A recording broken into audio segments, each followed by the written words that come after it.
తేజోవృషః ఓం తేజోవృషాయ నమః.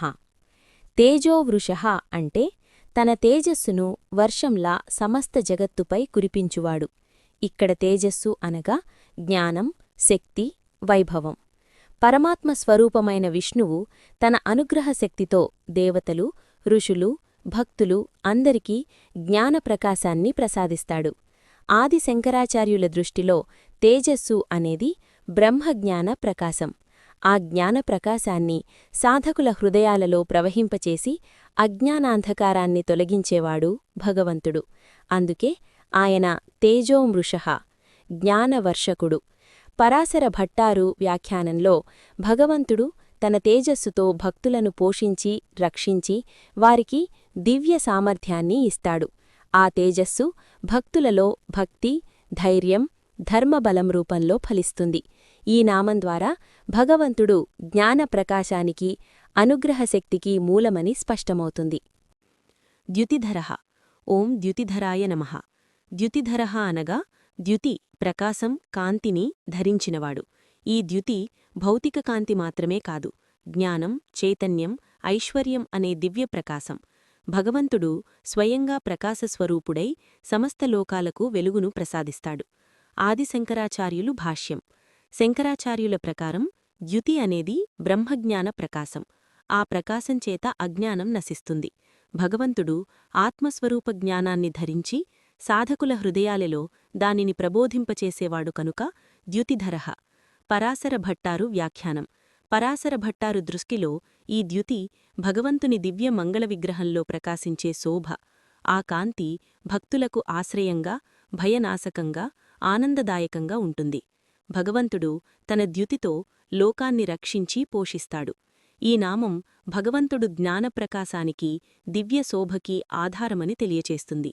సర్వశస్త్రభృతాం వరః ఓం సర్వశస్త్రభృతాం వరాయ నమః.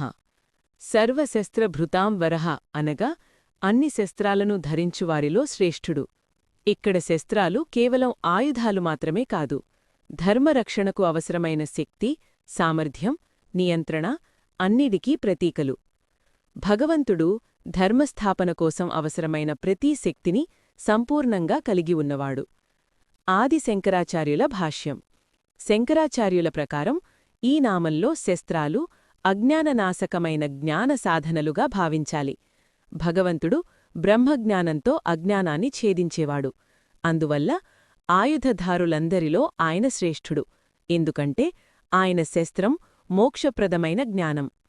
పరాశర భట్టారు వ్యాఖ్యానం. పరాశర భట్టారు దృష్టిలో భగవంతుడు తన దివ్యాయుధాలతో అంటే శంఖం, చక్రం, గద, పద్మం మొదలైనవి భక్తులను రక్షించి అధర్మాన్ని సంహరిస్తాడు. ఆయుధాలను ధరించిన దేవతలు, రాజులు, వీరులందరికీ ఆయనే ఆదర్శం మరియు పరమాధిపతి. అందుకే సర్వశస్త్రభృతాం వరః. ఈ నామం భగవంతుడు ధర్మరక్షణలో శక్తిస్వరూపుడు, జ్ఞానస్వరూపుడు అని స్పష్టంచేస్తుంది. ప్రగ్రహః ఓం ప్రగ్రహాయ నమః. ప్రగ్రహః అనగా నియంత్రించువాడు, సంయమింపచేసేవాడు, సమస్త జగత్తును తన నియమంలో ఉంచేవాడు. ఇక్కడ నియంత్రణ అనేది బలవంతం కాదు, ధర్మబద్ధమైన వ్యవస్థ. లయ, సృష్టి, స్థితీక్రమాన్ని సముచితంగా నడిపించే పరమాధికారము. ఆది శంకరాచార్యుల భాష్యం.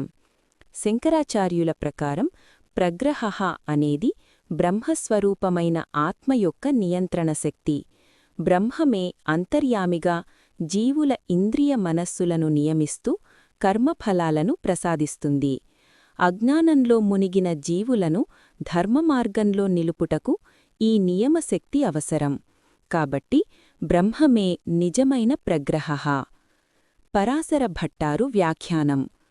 పరాశర భట్టారు ప్రకారం నారాయణుడు జగన్నియామకుడిగా, అంతర్యామిగా ప్రతి జీవుని కాపాడుతూ నియంత్రిస్తాడు. ఆయన అనుగ్రహంతోనే జీవులు ధర్మాన్ని అనుసరిస్తారు. అధర్మం విస్తరించకుండా అడ్డుకట్టవేస్తాడు. భక్తుల విషయంలో ఈ నియంత్రణ రక్షణగా, కృపగా వ్యక్తమవుతుంది. ఈ నామం ద్వారా భగవంతుడు జగత్తు యొక్క నియమకర్త, సంరక్షకుడు, కృపానియంత అని స్పష్టమవుతుంది. నిగ్రహః. ఓం నిగ్రహాయ నమః. నిగ్రహః అనగా నియంత్రించువాడు, దోషాలను అణిచివేసేవాడు, అధర్మాన్ని నిరోధించువాడు. ఇది కేవలం శిక్షారూపమైన ఆపడం కాదు, జీవులను పతనము నుండి కాపాడే ధర్మబద్ధమైన నియంత్రణ.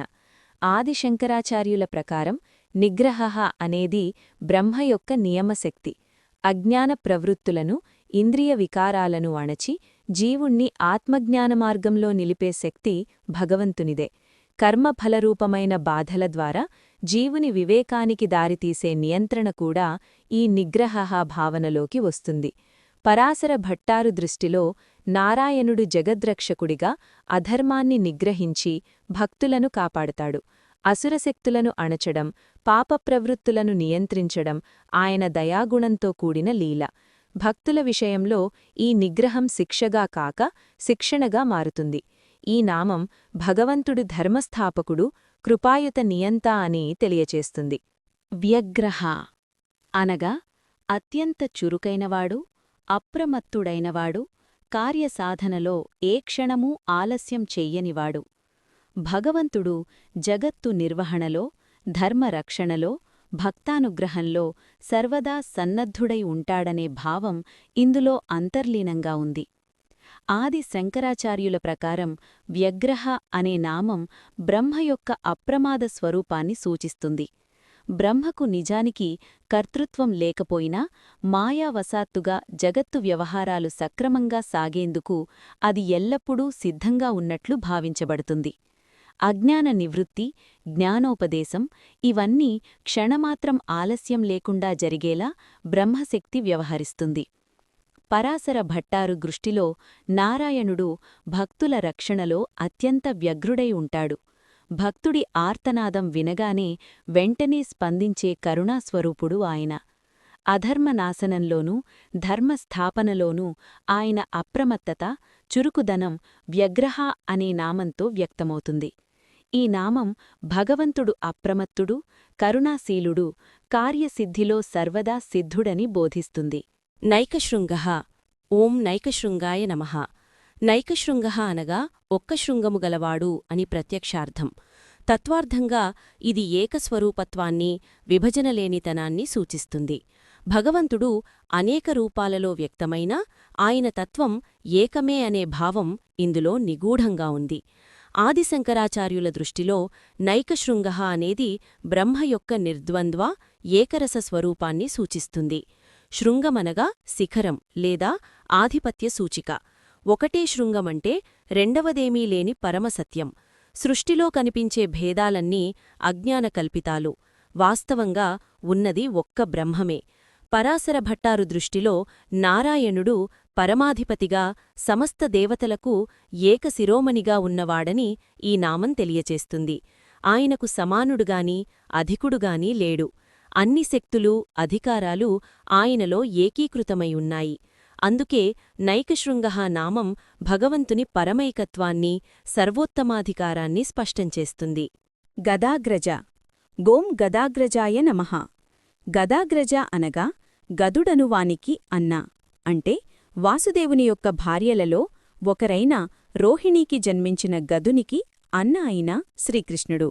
ప్రత్యక్షంగా ఇది యాదవ వంశ సంబంధాన్ని సూచించిన తత్వార్థంగా భగవంతుడు మానవరూపంలో అవతరించి లౌకిక సంబంధాలలో పాల్గొన్నప్పటికీ పరమతత్వంగానే ఉన్నాడని తెలియజేస్తుంది.